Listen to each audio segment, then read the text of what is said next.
Hi, this is Christine Thompson, lead agent on the CT team at Baird & Warner in Naperville, and this is another one of my service series videos. I wanted to today to talk about radon. Very exciting, and the reason I'm bringing it up is because it's a question for a lot of buyers, even for homeowners. And so I have Dave Masa here with me. Dave, you're with the Radon Reduction Systems, right? That's correct. Well, your information's all right there on the screen, so anyone watching, they'll be able to call you and know who you are if you're jumping into this video at any point. But so Dave, radon seems to be something that's not going away as far as concern in homes. And can you just at least explain what the heck is it?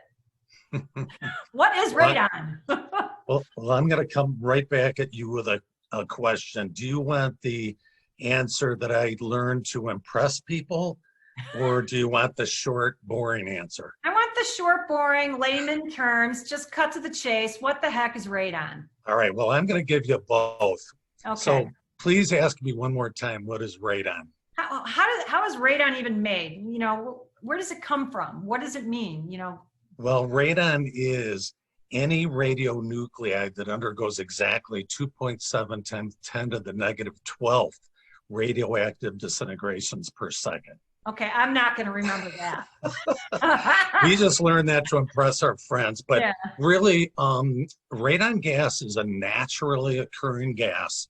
It comes from trace amounts of uranium in the soil. So what happens is uranium breaks down naturally into radium, and radium breaks down naturally into radon gas. And the scientists in the medical field in the last probably 50 years have proven that it's a Class A carcinogen.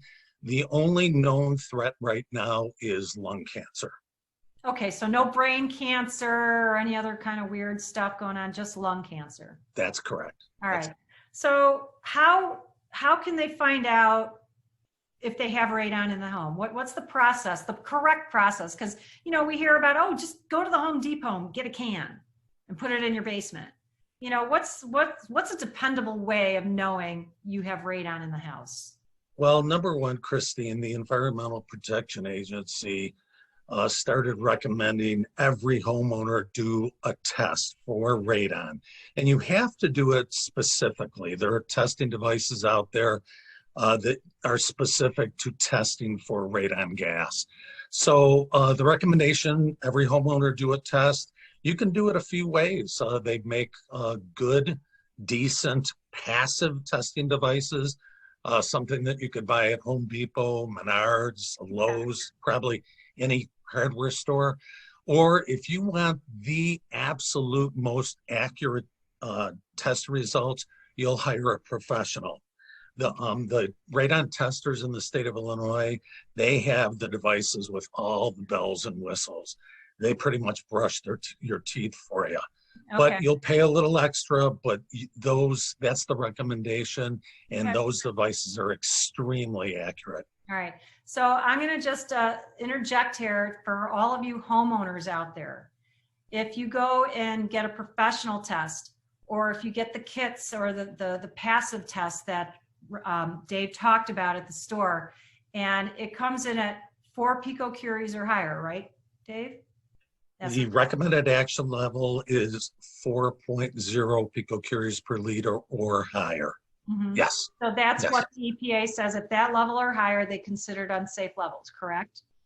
Well, you know, a short answer to that question, no amount of radon is good, but back in the day, and I wish I could tell you exactly what year it was, but the EPA came out with a number of 4.0 picocuries per liter as being the number that can technologically be achieved. And they really felt at that time that anything below that, the risk just was not significant. Okay.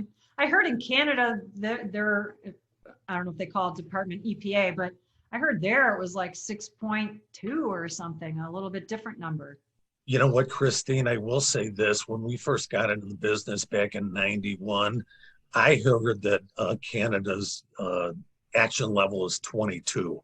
Wow. So I wish I knew the answer to that question, but I know it's higher than ours. So the point is, there could be some opinion based upon this, or different studies and different results. Every study is different. But what I wanted to make sure all you homeowners out there know is that if you plan on selling your house and you do this test, whether it's a passive, you buy a kit or you hire a professional, and it comes in at 4.0 because you're in America, when you sell your house, you now have to disclose you have knowledge of radon. And I will warn you, any buyer is going to say, we want that out of the house. And that's when we call Dave. So Dave, you get a report from someone saying, hey, we're at 4 or higher, what's the next steps? Okay, so the sequence of events for our company, and again, we're a state licensed radon contractor, we're the fixers, we're the grunts.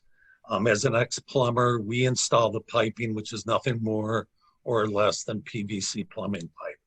But people call us, usually my boss, who is my wife, answers the phone. And sometimes people get nervous about it. Not a lot of them, but it's all just a little bit of lack of knowledge about radon.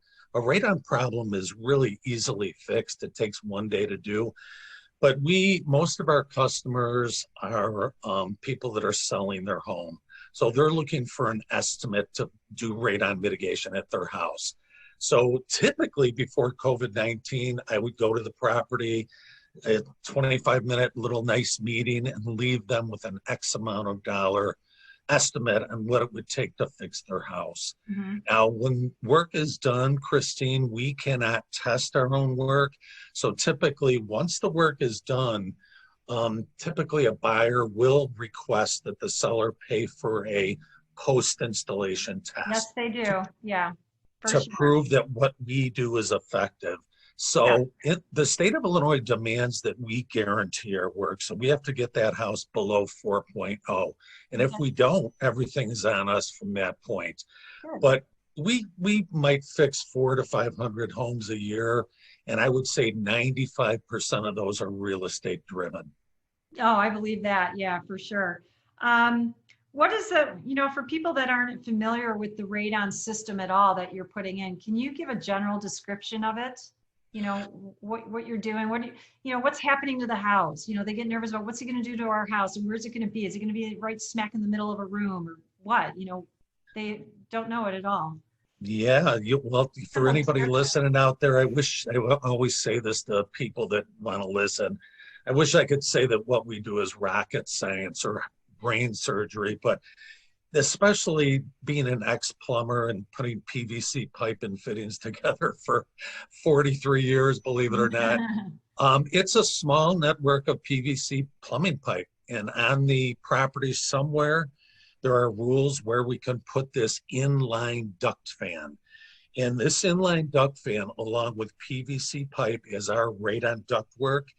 That fan sucks the radon from underneath the basement floor or a floor in a crawl space and actually consistently draws that gas through the pipe, and it discharges above the roof line. And how is it drawing it out? What's that? How is it drawing it out from the ground? Well, this fan, if you think of your bathroom fan, it's something a little bit bigger than that and more powerful, but that fan runs every second of every day. It's an electric fan, and the homeowner will be penalized about $75 for the electric that operates the fan. $75 a month or? A year. A year, so about $75 more a year on their electric bill to run that fan. Correct. That's not bad at all. Yeah. Yeah, I didn't even know you had that number. I'm impressed. You never told me that. I got one more thing to tell my clients. That's great. Beautiful, beautiful. Well, you mentioned about, from the ground. So are you going into the basement and drilling past the slab and the foundation and the basement of the home, like to get to raw ground? Well, you know what, that's a great question. Okay, so these systems, if you want to impress, getting back to impressing our friends with knowledge. Go for it.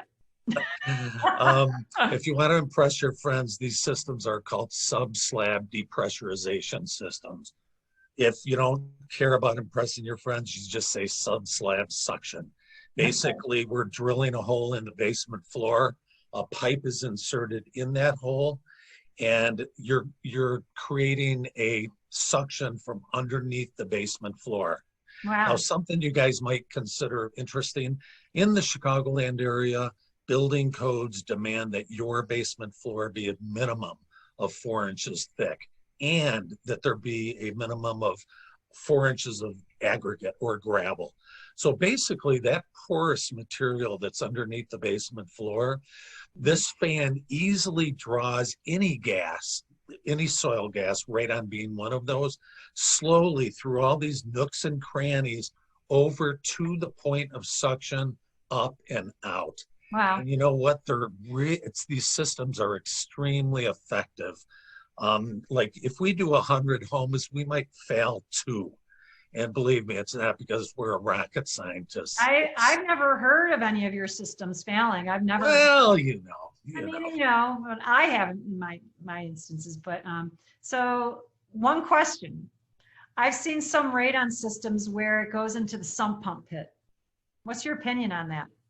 Well, you know what? There's an actual rule on that in the state of Illinois. Back in the early days when people were jumping into this business, like in the early 80s, to make a quick kill, they would just drill a hole in the sump pit, stick a pipe in, put a fan in the basement, and just cut a hole in the house. And so is that like that's going to be around water? Because you get water in a sump pump pit.